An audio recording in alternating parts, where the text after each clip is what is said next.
My name's Bruce. This is my channel. Hey, thank you for watching. Thank you for getting this far. That's great. If you want to do me a little bit of a further solid, if you could hit the subscribe button. Heck, why not? Subscribe. If you like the content, subscribe. If you really don't like the content, you can subscribe anyway. I subscribe to quite a few channels that I decided they're not as great as I thought they were. Anyway, okay, a little bit of getting on with it, moving a little on. A long time ago, years ago, 35 years, 40 years, a number of years, maybe more, something like that, I arrive in Alberta. Alberta is a province of Canada. Alberta is a province that it's where the bitumen sands are. Alberta is the tar sands. Alberta is a province that has a lot of petrochemical industries. Anyway, so I arrive in the province of Alberta, and the first thing I do is I meet up with a pal of mine, and we get ourselves a truck, and we're driving down the road. We have about, I don't know, an appropriate amount of beer with us. We're driving down the road. This is a long time ago, and I was a different person then. Well, was the same person, but you understand, younger. We do foolish things when we're younger. We're driving down a road. It's a bit of a dirt road. It's a deserted road. And as young people are wont to do, we're drinking beer. I don't advocate this, but this is the fact. We're drinking it. And then I'm like, I finish mine and I put it sort of on the floor off the side. And my friend says, "Hey, those are the empties." I'm like, "Yeah, what about it?" He goes, "You throw them out the window." Like, really? Which is completely, at that moment, completely foreign to me. The idea of throwing anything out the window of a car is just like, whoa, gone. It's the same way that you're thinking, drinking and driving, that's madness. And it is. It's stupid. Don't do it. Anyway, I just throw it out the window.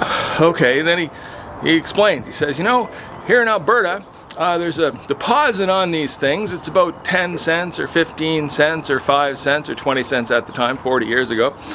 And you throw them out the window, and then what happens is, A, we don't have beer cans in the truck, and B, somebody comes along and picks them up. I'm like, really? Somebody comes along and picks? He said, yes, because they're valuable. Somebody picks them up because they're valuable.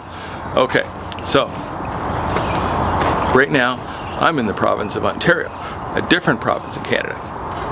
That's true. Now, less years ago, but still years ago, I did some work, some projects. I was brought in a consultative expert role. I've talked about that before.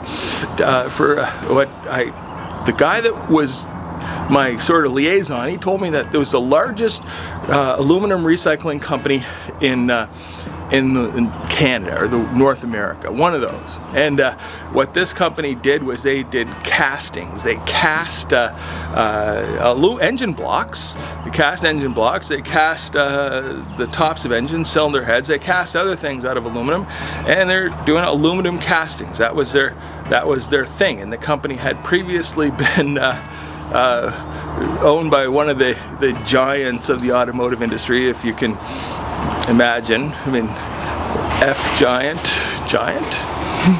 They didn't own it anymore. They sold it. And that company is no longer operating in Canada. I don't think. They moved their operations to Mexico, which I think was the plan right from the get-go. Anyway, they were the largest, like I said, largest aluminum recycler in Canada, if not North America. Okay. And goodness gracious, they had giant piles of aluminum there to sort of back that up on this. Now, aluminum comes from the ground. It comes as the part right at the ground I'm not overly familiar with.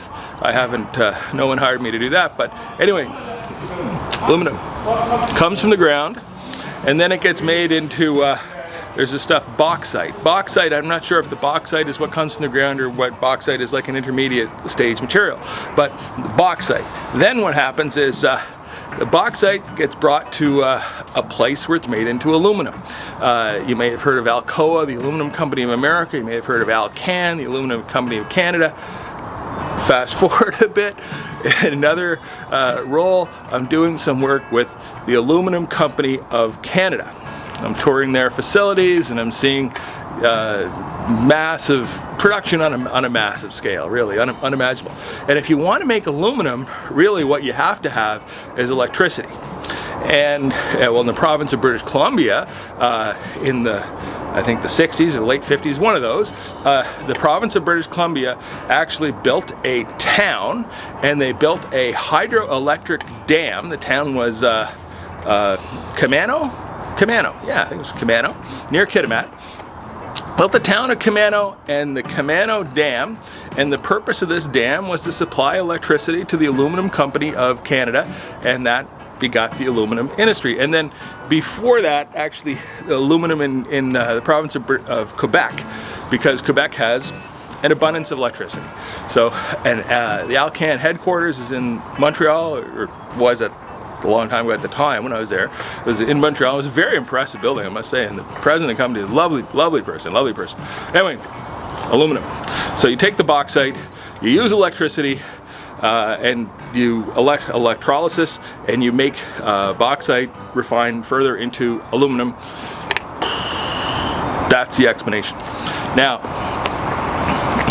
aluminum. Aluminum is my cousin, who was a Greenpeace guy, a wonderful person, but my cousin said aluminum is the Cadillac of recyclables.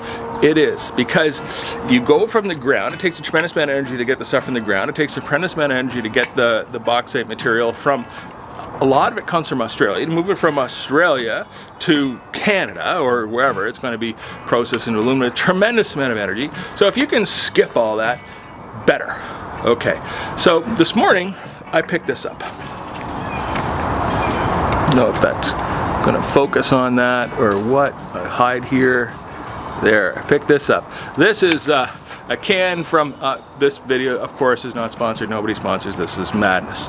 Okay, I picked this up as a prop, and this is a can.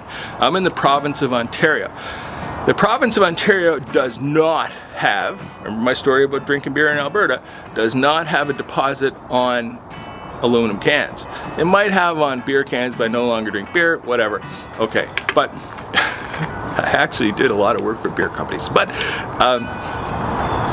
there's no deposit. This thing, I picked it out of the garbage, okay, which is crazy.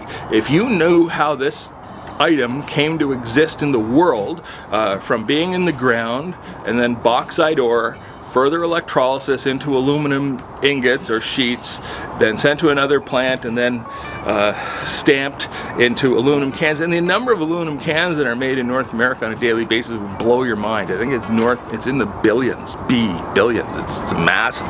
So to take this and all the energy that went into creating this and then discard it into the trash, and where it's going to go to landfill and it'll never be heard from again, is the craziest thing in the world.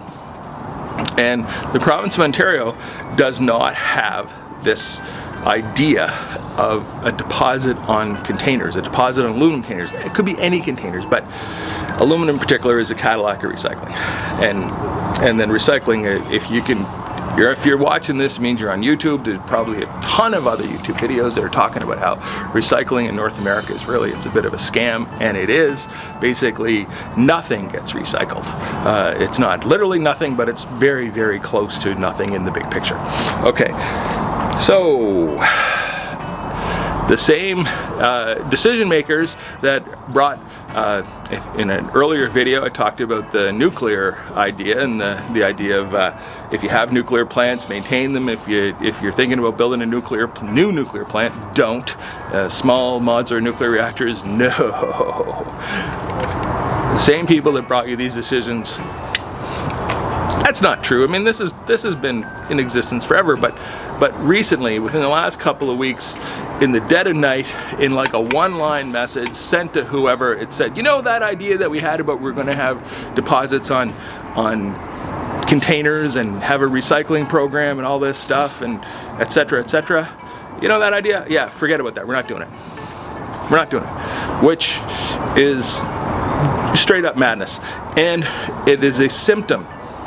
That decision is a symptom of other decisions. So if you're trusting in people to influence your lives, what they do to the least of you is what they do to everyone.